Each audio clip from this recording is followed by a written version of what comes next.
Good morning. Basically 4 question આપણે પૂરા કર્યા ચેપ્ટર 11 માં। હવે અહીંથી જે ઇતિહાસ છે, જે રિસર્ચ થઈ, જે અવલોકન થયા એ દિશામાં આપણે આગળ વધી છીએ અને ચેપ્ટર 11, 12 અને 13 પૂરું થાય એટલે આખો કોન્સેપ્ટ ફિઝિક્સનો તમારો ક્લિયર થઈ જશે। બરાબર કે ભાઈ કેવી રીતે પદાર્થ છે, તત્વો છે, ધાતુઓ છે, અધાતુ છે ના કેવી રીતે રિસર્ચ થઈ હશે અને ક્યારે આટલું મોડર્ન ફિઝિક્સ આપણને મળ્યું હશે।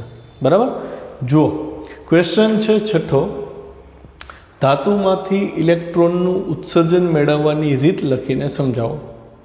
આપણે 4 ની 5 ક્વેશ્ચન પૂરા કર્યા ને। ક્વેશ્ચન 6 જુઓ, ધાતુમાંથી ઇલેક્ટ્રોનનું ઉત્સર્જન મેળવવાની રીત લખીને સમજાવો। ધાતુમાંથી ઇલેક્ટ્રોન કઈ રીતે આપણને મળે? બરાબર, વર્ક ફંક્શન જેટલી ઉર્જા આપણે લાસ્ટમાં ચર્ચા કરી હતી કે જો ધાતુના અંદરના ઇલેક્ટ્રોનને થોડીક ઉર્જા મળે જ છે કુદરતી વાતાવરણમાંથી, તાપમાનથી, કે જેથી એ આઉટર ઓર્બિટમાંથી નીકળીને મુક્ત ઇલેક્ટ્રોનની જેમ વર્તે છે, છતાંય ધન આયનો એને સપાટી ઉપરથી વાતાવરણમાં જવાની પરમિશન નથી આપતા આકર્ષણ બળને લીધે। એટલે આપણે એવી ચર્ચા થઈ હતી કે આકર્ષણ બળને તોડી શકે એવી ઉર્જા જો તમે વધારાની આપો બહારથી તો એ ઉર્જા લઈ અને ઇલેક્ટ્રોન બહાર નીકળી શકે છે અને આ ઉર્જા એટલે વર્ક ફંક્શન, જરૂરી લઘુત્તમ ઉર્જા કે જે ઇલેક્ટ્રોનને ધાતુની સપાટી ઉપરથી મુક્ત કરી શકે એને વર્ક ફંક્શન કહેવાય અને એનો એકમ ઇલેક્ટ્રોન વોલ્ટમાં આપણે લીધો હતો। તો અહીંયા 4 પદ્ધતિ આપી છે, ટેક્સ્ટબુકમાં 3 જ છે, ચોથી મેં એક્સ્ટ્રા આપી છે કે ભાઈ કઈ પદ્ધતિની મદદથી તમે આ ઇલેક્ટ્રોન મેળવી શકો છો। તો પહેલી જે મેથડ છે એ છે તાપીય ઉત્સર્જન અથવા એને ઉષ્માજનિત ઉત્સર્જન કહેવાય અથવા થર્મિયોનિક એમિશન કહેવાય। એમાં શું કરે તો કે ધાતુને પ્રોપર ટેમ્પરેચર સાથે ગરમ કરવામાં આવે છે અને જ્યારે ધાતુ પ્રોપર ટેમ્પરેચર ધારણ કરે એ ટેમ્પરેચરે અંદર રહેલા મુક્ત ઇલેક્ટ્રોનને એટલી ઉર્જા પ્રાપ્ત થાય છે કે એ ધાતુની સપાટીમાંથી છટકી જાય। મતલબ કે એટલું ટેમ્પરેચર વધાર્યું કે ટેમ્પરેચરને લીધે એટલી ઉષ્મા ઉર્જા મળી કે જે એ જે તે ધાતુના વર્ક ફંક્શન જેટલી થઈ જાય તો એ વર્ક ફંક્શન જેટલી ઉર્જા લઈ ઇલેક્ટ્રોન બહાર નીકળી જાય છે। અચ્છા, સવાલ એવો થાય, માની લો કે તમે વર્ક ફંક્શન કરતાં વધારે ઉર્જા આપી તો શું થાય? તો હું એવું કહીશ કે માની લો કે કોઈ એક ઇલેક્ટ્રોન છે એનું વર્ક ફંક્શન 5 ઇલેક્ટ્રોન વોલ્ટ છે, મતલબ કે ધાતુને 5 ઇલેક્ટ્રોન વોલ્ટ જેટલી એનર્જી જો આપવામાં આવે ધાતુના ઇલેક્ટ્રોનને તો એ ઇલેક્ટ્રોન બહાર છટકી જાય છે। એની બદલે હું એને 6 ઇલેક્ટ્રોન વોલ્ટની એનર્જી આપું તો શું થશે? તો હું એવું કહીશ કે એ ઇલેક્ટ્રોન ધાતુની સપાટી પરથી છટકી જશે, એમાં એ ખર્ચ કરશે 5 ઇલેક્ટ્રોન વોલ્ટ, કેમ કે એની વર્ક ફંક્શન એ હતું। હવે એની પાસે વધ્યું કેટલું? તો કે 1 ઇલેક્ટ્રોન વોલ્ટ। ઓલી 5 ઇલેક્ટ્રોન વોલ્ટ તો એને બહાર નીકળવામાં ખર્ચ કરી નાખી। વધેલી 1 ઇલેક્ટ્રોન વોલ્ટ એનર્જી જે છે એ એને ગતિ ઉર્જાના સ્વરૂપમાં મળશે, મતલબ કે બહાર નીકળેલો ઇલેક્ટ્રોન ગતિશીલ હશે અને એની ગતિ ઉર્જા 1 ઇલેક્ટ્રોન વોલ્ટ હશે। અચ્છા, માની લો કે આપણે 5 ઇલેક્ટ્રોન વોલ્ટ ઉર્જા જ આપી અને એનું વર્ક ફંક્શન એ 5 ઇલેક્ટ્રોન વોલ્ટ છે, મતલબ એ ઇલેક્ટ્રોન છટકી તો જશે બારે પણ બહાર નીકળીને એની પાસે કોઈ ગતિ ઉર્જા હશે નહીં। આ મુદ્દાની ચર્ચા એટલે કરું છું કેમ કે આગળ જતાં આનો ઉલ્લેખ આવવાનો છે। જુઓ, ધાતુઓને યોગ્ય રીતે ગરમ કરી મુક્ત ઇલેક્ટ્રોનને પૂરતી તાપીય ઉર્જા આપવાથી તેઓ ધાતુમાંથી બહાર નીકળી જાય છે, જેને ઇલેક્ટ્રોનનું તાપીય ઉત્સર્જન એટલે કે થર્મિયોનિક એમિશન કહે છે। દાખલા તરીકે કેમાંથી આવું થઈ શકે? તો કે ડાયોડમાં, ટ્રાયોડમાં, ટીવી ટ્યુબ છે, એ બધામાં આ રીતે ઇલેક્ટ્રોનનું ઉત્સર્જન કરવામાં આવે। ચોક્કસ ધાતુનો ફિલામેન્ટ હોય, એ ફિલામેન્ટમાંથી ચોક્કસ પ્રવાહ, વિદ્યુત પ્રવાહ દાખલ કરે, ચોક્કસ વોલ્ટેજ આપેલા હોય એટલે ફિલામેન્ટ એકદમ ગરમ થાય કેમ કે એનો અવરોધ બહુ ઊંચો રાખ્યો હોય અને એકદમ ગરમી પકડે ત્યારે એમાંથી જો વર્ક ફંક્શન જેટલી ઉર્જા પ્રાપ્ત થશે તો ઇલેક્ટ્રોન બહાર છટકી જશે। અચ્છા, પછી આવે છે ક્ષેત્રીય ઉત્સર્જન, ફિલ્ડ એમિશન। ક્ષેત્રીય ઉત્સર્જન એટલે તમારે હાઈ લેવલનું વિદ્યુત ક્ષેત્ર આપવું પડે। હવે સમજો, માની લો કે આ ધાતુનો ટુકડો છે, બરાબર છે, હું આ વોલને પોઝિટિવ બનાવી દઉં અને આ વોલને શું બનાવી દઉં? નેગેટિવ બનાવી દઉં। તો હવે ફર્સ્ટ સેકન્ડ ચેપ્ટર તો તમે બહુ સારી રીતે શીખી ગયા છો। આ પોઝિટિવ વોલ છે, આ નેગેટિવ વોલ છે, તો આની અંદર જેટલા પણ ફ્રી ઇલેક્ટ્રોન હશે છોકરાઓ એ કઈ તરફ એટ્રેક્ટ થાય? મતલબ ધાતુની કઈ દિવાલ ઉપર જમા થાય? આ દિવાલ ઉપર જમા થાય સપાટી ઉપર। જ્યારે આ સપાટી ઉપર ધન આયનોનું પ્રમાણ વધી જશે, ધન આયનો કરતાં ધન વિદ્યુતભારનું પ્રમાણ વધી જશે। કેમ? તો કે આનું ઇલેક્ટ્રિક ફિલ્ડ આ રીતે હોય, પોઝિટિવ ટુ નેગેટિવનું આ ઇલેક્ટ્રિક ફિલ્ડ છે। હવે તમે ઇમેજિન કરો, તમે ઇલેક્ટ્રિક ફિલ્ડની વેલ્યુ વધારતા જાઓ છો, તો ઇલેક્ટ્રિક ફિલ્ડની વેલ્યુ વધારશો એટલે અહીંયા જે ઇલેક્ટ્રોન રહેલા છે એને આ તરફનું એટ્રેક્શન વધતું જશે. તો હું ઇલેક્ટ્રિક ફિલ્ડ વધારતો જાઉં તો મને એક ઇલેક્ટ્રિક ફિલ્ડ એવું મળ્યું કે આઈનો ઇલેક્ટ્રોન ઈ જેટલો ફોર્સ અનુભવે છે અને ઈ ફોર્સ અંદર રહેલા ધન આયનો સાથે જે એટ્રેક્શન હતું એના કરતાં વધી જશે. જો આ ફોર્સ વધી જશે તો આ ઇલેક્ટ્રોન અહીંથી બહાર નીકળી અને સીધો આ તરફ ગતિ કરવા માંડશે. ખબર પડી? મતલબ અગર મોટા મૂલ્યનું વિદ્યુત ક્ષેત્ર તમે જો ધાતુને આપશો તો ધાતુમાં રહેલા ઇલેક્ટ્રોનને બહાર નીકળવું પડશે. કેમ? તો કે એને વિદ્યુત ઉર્જા મળશે. કેટલી? તો Q1Q2/R જેટલી આપણે કહી શકીએ. તો જુઓ અહીંયા ધાતુ પર કેટલું ઇલેક્ટ્રિક ફિલ્ડ આપ્યું હતું કે અંદાજે 10⁸ વોલ્ટ પર મીટર. બહુ મોટું મૂલ્ય થયું. આટલા ક્રમનું પ્રબળ વિદ્યુત ક્ષેત્ર લગાડો તો તેની અસર હેઠળ ઇલેક્ટ્રોનને ધાતુની સપાટીમાંથી બહાર કાઢી શકાય છે, જેને ફિલ્ડ ઇમિશન કહે છે. ત્રીજો પ્રકાર છે ફોટો ઇલેક્ટ્રિક ઉત્સર્જન. આપણે બધાએ આલ્બર્ટ આઇન્સ્ટાઈનને એની રિલેટિવિટીથી ઓળખીએ છીએ, પણ આલ્બર્ટ આઇન્સ્ટાઈન ફોટો ઇલેક્ટ્રિક શોધના એક્સપ્લેનેશન માટે પણ જાણીતો છે. આલ્બર્ટ આઇન્સ્ટાઈનને નોબેલ પ્રાઇઝ મળ્યું હતું એ રિલેટિવિટી માટે નહીં, પણ ફોટો ઇલેક્ટ્રિક ઇફેક્ટ માટે મળ્યું હતું. એટલે આપણે આઇન્સ્ટાઈને જે ફોટો ઇલેક્ટ્રિક ઇફેક્ટની થિયરી આપી હતી એ પણ ભણવાની થશે. બરાબર છે? પણ પહેલાં ફોટો ઇલેક્ટ્રિક ઉત્સર્જન આપણે સમજવું પડે કે what is photo electric emission. તો અમુક ચોક્કસ ધાતુઓને જો એકદમ સપાટીને ચોખ્ખી કરી અને એને ચોક્કસ આવૃત્તિવાળા પ્રકાશમાં રાખવામાં આવે તો એમાંથી ઇલેક્ટ્રોન એની મેળે છૂટવા માંડ્યા, બહાર નીકળવા માંડ્યા. આ જે ઘટના બની તો એમાં એવું આપણે કહી શકીએ કે પ્રકાશ પાસેથી ચોક્કસ જે તરંગ લંબાઈનો કે ફ્રિકવન્સીવાળો જે પ્રકાશ હતો એમાંથી અમુક ઉર્જા ઇલેક્ટ્રોને ધારણ કરી અને એ જે ઇલેક્ટ્રોને ઉર્જા ધારણ કરી જો એ વર્ક ફંક્શન જેટલી હશે તો ઇલેક્ટ્રોન બહાર જઈ શકશે. જો વર્ક ફંક્શનથી ઓછી હશે તો ઇલેક્ટ્રોન બહાર જઈ શકતો નથી. આ અસરની શોધ 1887માં થઈ હતી કે આવું થાય છે. શું કામ થાય છે ને એ આલ્બર્ટ આઇન્સ્ટાઈને 19મી સદીની શરૂઆતમાં સમજાયું હતું. બરાબર છે? મતલબ 19મી સદીની શરૂઆત નહીં, 20મી સદી થઈ જાય ને, 1900ની સાલમાં એણે સમજાવવાની આ વસ્તુની એક્સપ્લેનેશન એણે આપેલું હતું. બરાબર? તો એનો મતલબ આનું અવલોકન ખરેખર કર્યું હતું કોણે? ફોટો ઇલેક્ટ્રિક અસરનું અવલોકન કરવાવાળો પ્રથમ વ્યક્તિ હતો હર્ટ્ઝ. હર્ટ્ઝે જોયું કે ચોક્કસ ધાતુ ઉપર જો યુવી રેઝ આપવામાં આવે તો એમાંથી ઇલેક્ટ્રોન નીકળે છે. કેવી રીતે? એ આપણો નેક્સ્ટ ક્વેશ્ચન છે. સ્ટેપ વાઇઝ આપણે આગળ વધવાના છીએ. રિસર્ચ કઈ રીતે આગળ વધી, કયા સાયન્ટિસ્ટોએ શું કર્યું એની ચર્ચા થશે. પણ હું એવું કહી શકું કે ચોક્કસ આવૃત્તિવાળો પ્રકાશ આપાત થયો તો ધાતુમાંથી ઇલેક્ટ્રોન બહાર નીકળો. પ્રકાશનું બીજું નામ આપણે એને રિલેટેડ નામ છે ફોટો છે. તો એના ઉપરથી અહીંયા જે ઇલેક્ટ્રોન બહાર નીકળો એને નામ આપવામાં આવ્યું ફોટો ઇલેક્ટ્રોન. બરાબર છે? પ્રકાશના કણને આપણે ફોટોન કહી છીએ. તો આ બધા શબ્દો ફોટો ઉપરથી જ વધારે લેવામાં આવેલા હશે અને આ જે ઉત્સર્જન થયું એને નામ આપ્યું ફોટો ઇલેક્ટ્રિક ઉત્સર્જન. કેમ કે પ્રકાશની મદદથી ઇલેક્ટ્રોનનું ઉત્સર્જન થયું. બરાબર? અને અહીંયા જે ઇલેક્ટ્રોન ઉત્સર્જિત થયું એ ફોટો ઇલેક્ટ્રોન થયું. હવે આવે છે ગૌણ ઉત્સર્જન. આની માહિતી આપણે લઈ લઈ. ગૌણ ઉત્સર્જન કોને કહેવાય? ખરેખર જ્યારે રોન્જને એક્સરેની શોધ કરી ને ત્યારે જે એક્સપેરિમેન્ટ થતો હતો એ દરમિયાનની ચર્ચા છે કે એક્સરે તો અજાણતા રોન્જનથી શોધાઈ ગયા હતા. બરાબર? પણ રોન્જનનો એક્સપેરિમેન્ટ શું હતો? તો એણે કોઈ ચોક્કસ ધાતુ લીધી હતી. દાખલા તરીકે હું ટંગસ્ટન કહું તો ટંગસ્ટનને ટાર્ગેટ બનાવી અને ઇલેક્ટ્રોન ગનમાંથી અથવા તો જેમાંથી પુષ્કળ પ્રમાણમાં ગતિ ઉર્જા ધરાવતા ઇલેક્ટ્રોન બહાર નીકળતા હોય એવા ઇલેક્ટ્રોનને જોરથી ટંગસ્ટન સાથે અથડાવ્યા કે ભાઈ પ્રચંડ ગતિ કરતાં ઇલેક્ટ્રોન ટંગસ્ટન હારે ભટકાય તો શું થાય, એના ટંગસ્ટનના કોઈ કેમિકલ ફોર્મમાં એના સ્વરૂપમાં કોઈ ચેન્જ આવે છે કે નહીં એના પરમાણુમાં, એવો એ કંઈક અભ્યાસ કરતો હશે.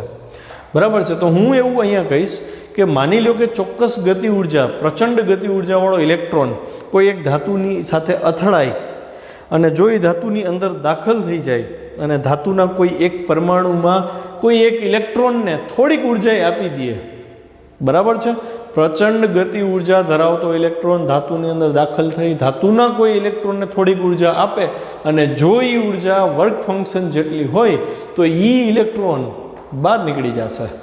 તો આ જે ઘટના થઈ આનું નામ આપ્યું ગૌણ ઉત્સર્જન. ખ્યાલ આવ્યો?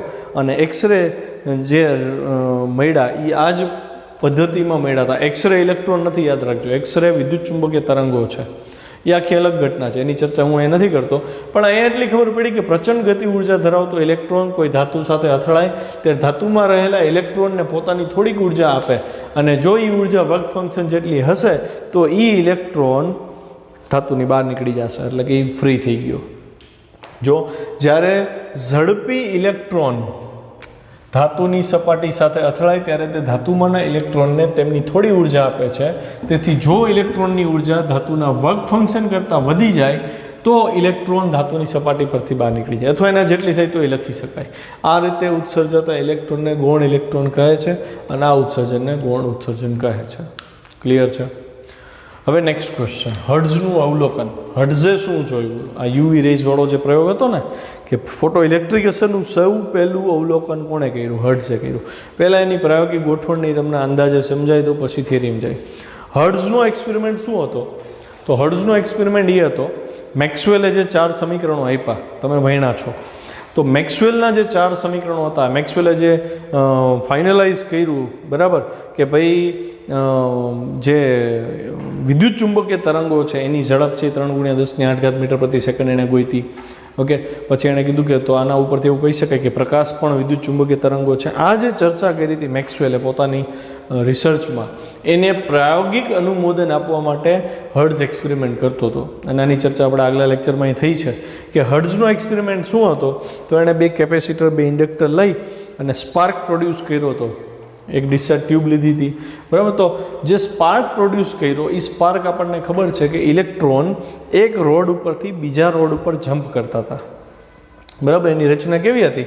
તો કે અહીંયા Q1 ગોળો લીધો હતો, પછી અહીંયા એક લાંબો સળિયો હતો, પછી અહીંયા બીજો સળિયો હતો, અને અહીં બીજો ગોળો હતો, અને અહીં ઇન્ડક્શન કોઇલ હતી જે હાઈ વોલ્ટેજ આપે, બરાબર છે.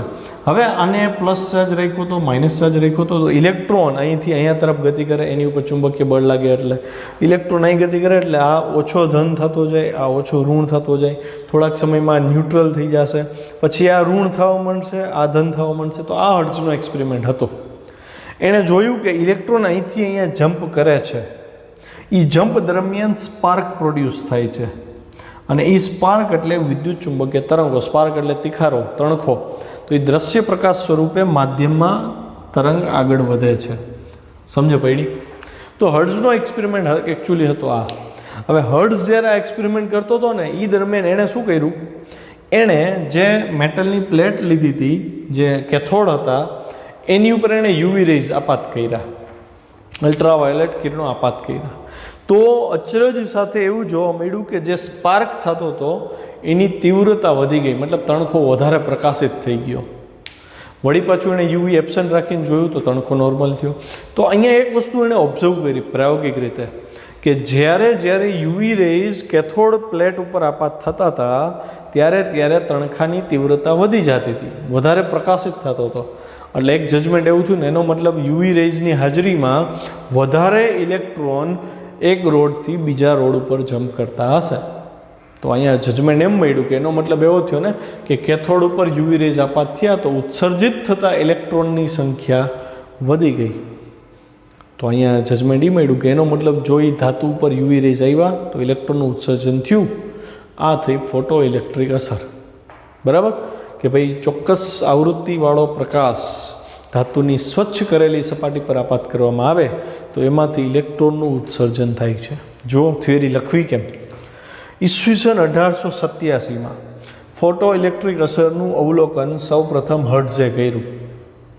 જ્યારે કેથોડ એટલે કે ઉત્સર્ગ જેમાંથી ઇલેક્ટ્રોન મળતા હતા એને આર્ક લેમ્પના અલ્ટ્રાવાયોલેટ પારજાંબલી પ્રકાશ વડે પ્રકાશિત કરવામાં આવે ત્યારે ડિસ્ચાર્જ એટલે કે સ્પાર્ક જે મળતો હતો એના દ્વારા વિદ્યુત ચુંબકીય તરંગોના ઉત્સર્જનના જે પ્રાયોગિક અવલોકન હતા, મતલબ કે મેક્સવેલના પ્રયોગની સાબિતી કરતો હતો, વિદ્યુત ચુંબકીય તરંગો ઉત્પન્ન કરવાનો પ્રયોગ હતો ને એનો, એ અવલોકન દ્વારા હર્ટ્ઝે જોયું કે ડિટેક્ટર લૂપની આસપાસ ઊંચા વોલ્ટેજના સ્પાર્ક મોટા થતા હતા. મતલબ આ સ્પાર્કની તીવ્રતા વધતી હતી, વોલ્ટેજ ઊંચા થઈ જતા હતા. વોલ્ટેજ ઊંચા એટલે પ્રવાહ વધી ગયો હોય ને, સામે પ્રવાહ વધે એટલે ઇલેક્ટ્રોનની સંખ્યા વધી કહેવાય.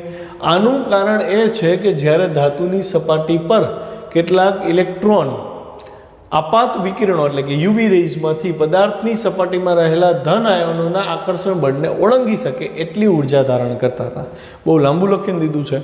શોર્ટ ફોર્મમાં એવું કહી શકાય કે યુવી રેઝમાંથી ઇલેક્ટ્રોન્સ, ધાતુની સપાટીના ઇલેક્ટ્રોન્સ વર્ક ફંક્શન જેટલી ઉર્જા ધારણ કરી લેતા હતા અને બહાર નીકળી જતા હતા. વર્ક ફંક્શન એટલે શું હતું? તો કે ધન આયનો અને મુક્ત ઇલેક્ટ્રોન વચ્ચેનું આકર્ષણ બળ તોડવા માટે જરૂરી ઉર્જા હતી. તો અહીંયા મેં આખું વિધાન લખી દીધું છે કે કેટલાક ઇલેક્ટ્રોન આપાત વિકિરણોમાંથી ઉર્જા મેળવતા હતા. શું કામ? તો કે પદાર્થની સપાટીમાં ધન આયનોનું જે આકર્ષણ બળ હતું એને ઓળંગી શકે એટલે કે તોડી શકે એટલી પૂરતી એનર્જી મેળવતા હતા. મેં જો વર્ક ફંક્શન લખ્યું એટલું ધારણ કરે છે અને તેથી આ ઇલેક્ટ્રોન ધાતુની સપાટી પરથી મુક્ત થતા હતા. આ ઘટના ફોટો ઇલેક્ટ્રિક અસર થઈ અને એનું એક્સપ્લેનેશન મતલબ આવી શું કામ થાય છે એ સમયના કોઈ સાયન્ટિસ્ટ સમજાવી શકતા નહોતા. એની સમજૂતી આલ્બર્ટ આઇન્સ્ટાઈને આપી હતી. ઓકે,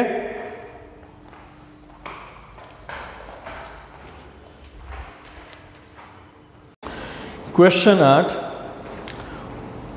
ફોટો ઇલેક્ટ્રિક અસર અંગેના હોલવાસ અને લેનાર્ડના અવલોકનો ટૂંકમાં વર્ણવો. જો સૌથી પહેલું અવલોકન કર્યું હર્ટ્ઝે કે ભાઈ ફોટો ઇલેક્ટ્રિક અસર જેવું કંઈક છે કે ભાઈ યુવી રેઝ ચોક્કસ ધાતુ પર આપાત કરવામાં આવે તો એમાંથી ઋણ વિદ્યુત ભારિત કણોનું ઉત્સર્જન થાય છે.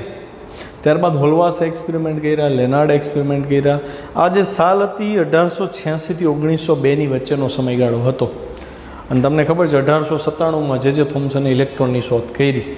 પછી હોલવાસ અને લેનાર્ડના એક્સપેરિમેન્ટ આવ્યા અને એમાં એવું તારણ નીકળ્યું કે જે ઇલેક્ટ્રોનનું ઉત્સર્જન થાય છે એ આપાત થતા પ્રકાશની આવૃત્તિ ઉપર આધાર રાખે છે. આ મુદ્દાનો સહારો લઈ અને આ અસર શું કામ ઉપજે છે એ આલ્બર્ટ આઇન્સ્ટાઈને સમજાવેલું. બરાબર, આપણે પહેલાં લેનાર્ડનો એક્સપેરિમેન્ટ સમજીએ. જો 1886 થી 1902ના ગાળામાં હોલવાસ અને લેનાર્ડે ફોટો ઇલેક્ટ્રિક ઉત્સર્જનની ઘટનાનો અભ્યાસ કર્યો.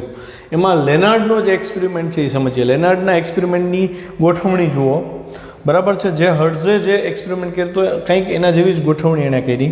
એક કાચની નિર્વાત ટ્યુબ લીધી છે, ડિસ્ચાર્જ ટ્યુબ કહેવાય અને એક બાજુ કેથોડ છે, C4 કેથોડ, બીજી બાજુ એનોડ છે. તમે જોઈ શકો છો કેથોડ સાથે બેટરીનો અહીંયા ઋણ ધ્રુવ અને અહીંયા ધન ધ્રુવ આવી રીતે ગોઠવણ થાય. આ એનોડ છે, આ ઉત્સર્જક સપાટી છે. ઓકે, ટેક્સ્ટબુકમાં શું આપ્યું છે જુઓ જોઈએ.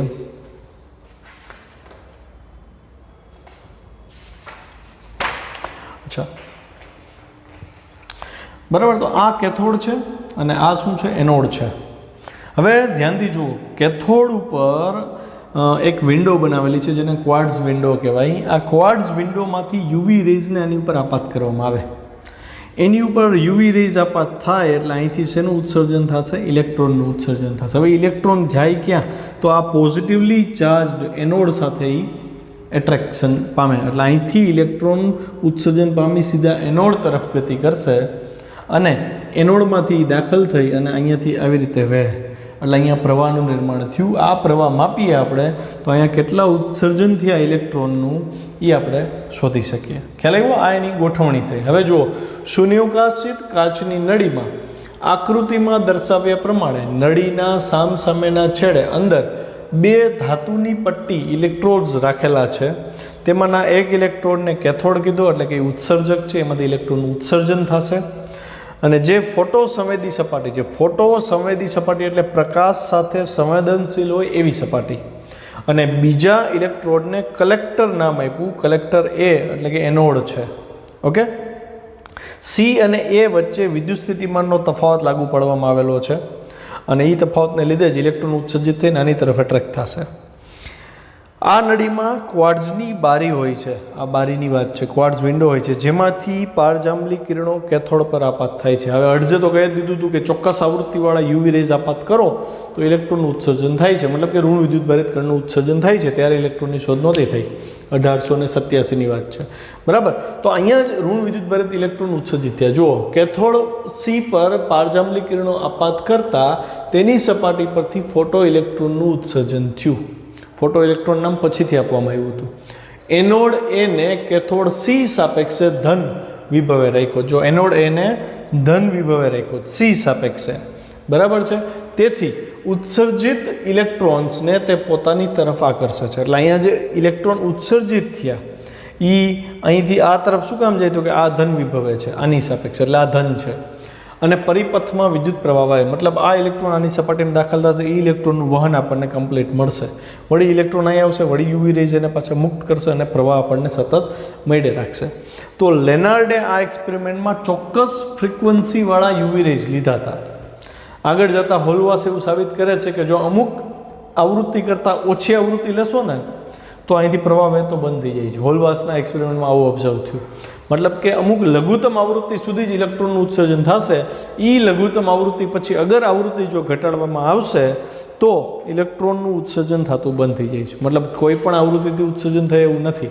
ચોક્કસ લઘુત્તમ આવૃત્તિ ફિક્સ છે, એનાથી નીચેની આવૃત્તિમાં ઉત્સર્જન થતું નથી. જો તો વિદ્યુત પ્રવાહ વહે છે. જ્યારે પારજાંબલિક કિરણોને આપાત કરવાનું બંધ કરી દીધું ત્યારે પરિપથમાં પ્રવાહ અટકી જાય છે. કેવો સરસ એક્સપેરિમેન્ટ થયો. લેનાર્ડનો એક્સપેરિમેન્ટ શું છે, પહેલાં અહીંથી કે યુવી રેઝ આપ્યા નથી એણે, સમજો.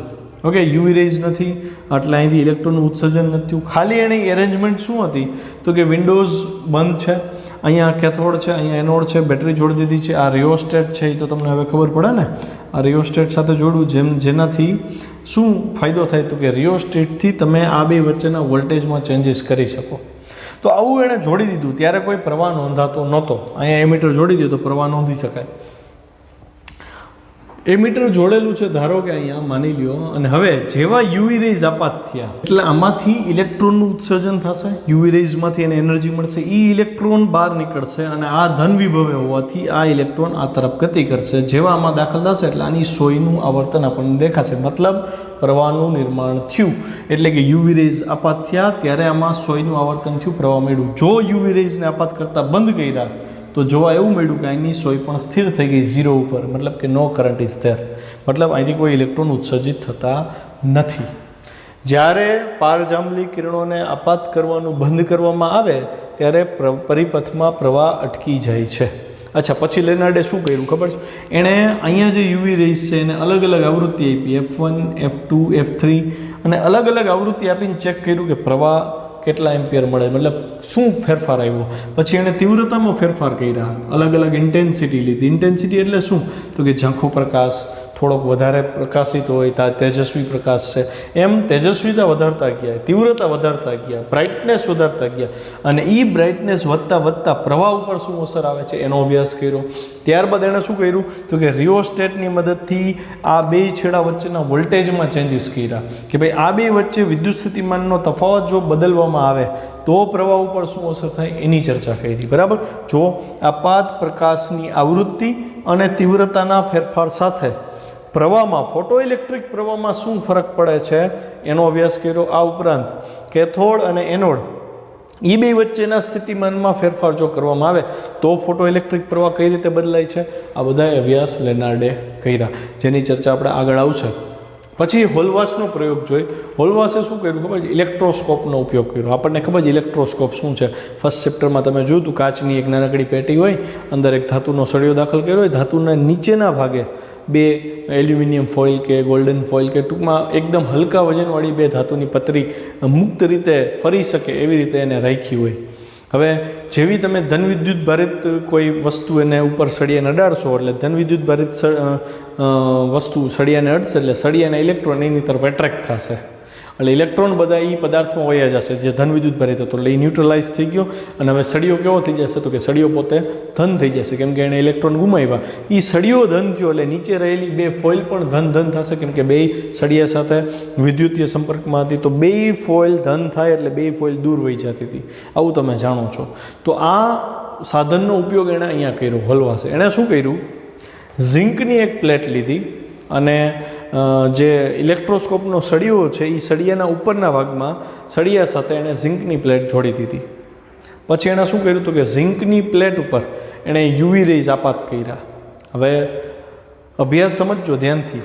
ઝિંકની પ્લેટ ઉપર યુવી રેઝ આપાત કરતાં ચોક્કસ આવૃત્તિવાળા ઝિંકની પ્લેટ ખરેખર ઇલેક્ટ્રોન ગુમાવે છે. ઇલેક્ટ્રોન તો પછીથી નામ પડ્યું, મતલબ એ સમયે તો હોલવાસને ખબર નહોતી કે ઇલેક્ટ્રોન રિલીઝ થઈ. એણે ખાલી એટલું માર્ક કર્યું કે પ્રકાશ આવ્યો, યુવી રેઝ આવ્યા અને ઓલી જે નીચેની બે ફોઇલ હતી એ દૂર ગઈ.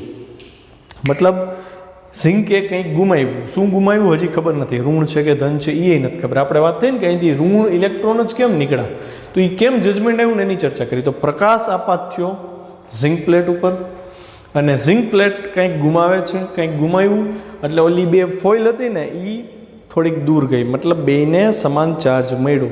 હવે આપણે જોવાનું એ છે કે ઝિંકે શું ગુમાવ્યું, ઇલેક્ટ્રોન કે ઇલેક્ટ્રોન ગુમાવ્યા કે પછી પોતે ધનવિદ્યુતભારિત બની શું થયું. પછી એણે શું કર્યું ખબર છે, પછી એણે પહેલેથી ધનવિદ્યુતભારિત ઝિંક પ્લેટ હોય ને એ મૂકી. કેમ કે શું ગુમાવ્યું એ તો ખબર નથી, કેવો વિદ્યુતભાર એણે ગુમાવ્યો ખબર નથી. ત્યારે તો એ નહોતી ખબર કે ઇલેક્ટ્રોન બહાર છટકી શકે અને ધનવિદ્યુતભાર બહાર નથી નીકળી શકતો, એવો બેઝિક સમય હતો. તો એણે શું કર્યું, ધનવિદ્યુતભારિત પ્લેટ લીધી. હવે ધનવિદ્યુતભારિત પ્લેટ જેવી કોન્ટેક્ટમાં આવી એટલે ઓલી બે ફોઇલ પહેલેથી આગી વહી જશે, કેમ કે ઝિંક પ્લેટ એ ધન હતી. હવે એણે એની માથે યુવી રેઝ આપાત કર્યા. હવે જો એની માથે યુવી રેઝ આપાત કર્યા તો શું જોવા મળ્યું ખબર છે, ઓલી બે ફોઇલ જે નીચે ઓલરેડી દૂર હતી એ વધારે દૂર ગઈ, મતલબ કે એની ઉપરનો ધન વિદ્યુતભાર વધ્યો. આવું જ થયું ને જજમેન્ટ.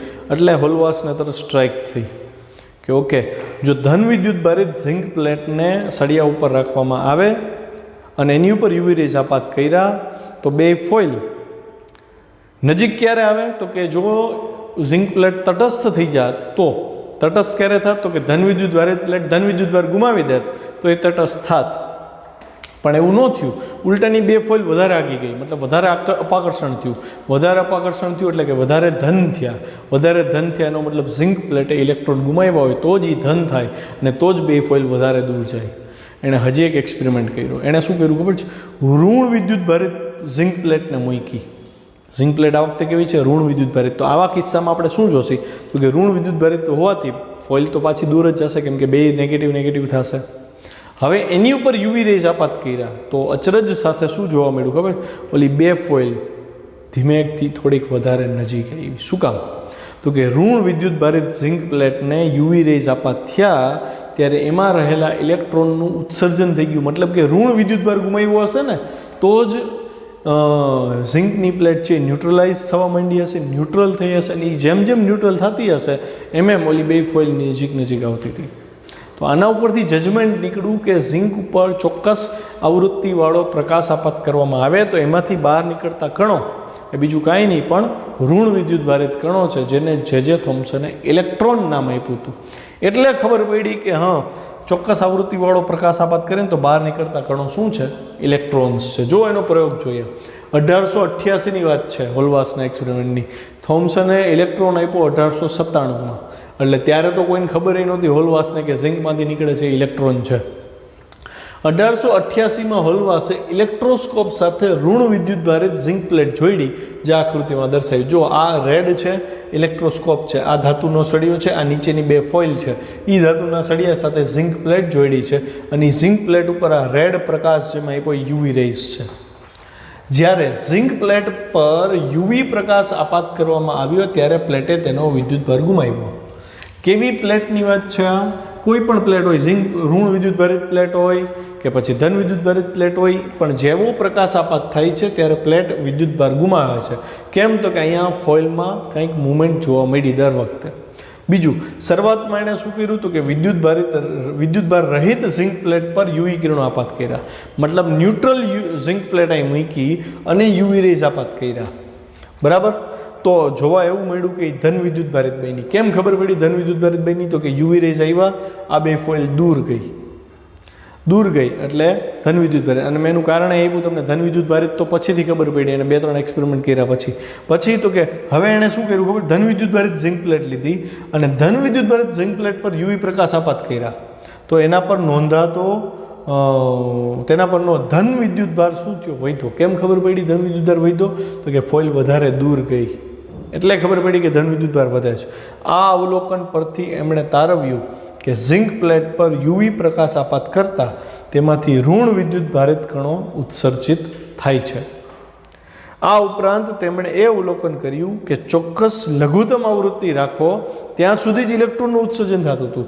અમુક આવૃત્તિથી નીચે આવૃત્તિવાળો પ્રકાશ આપાત કરો તો આમાં કંઈ ફરક જોવા મળ્યો નહીં. એટલે કે ઓછી આવૃત્તિવાળો પ્રકાશ આપાત કરવામાં આવે ત્યારે કોઈ પણ ફોટો ઇલેક્ટ્રોનનું ઉત્સર્જન થતું નથી. અને આ બેની રિસર્ચ આગળ જતાં આલ્બર્ટ આઇન્સ્ટાઈનને બહુ કામ આવવાની હતી. ઓકે, ફોટો ઇલેક્ટ્રિક અસરની જે સમજૂતી આપી આલ્બર્ટ આઇન્સ્ટાઈને એનો બેઝ બનશે આ એક્સપેરિમેન્ટ. અહીંયા લેક્ચર પૂરો કરીએ અને આ થિયરી તમારે બહુ સરસ તૈયાર કરવાની રહેશે. આવજો.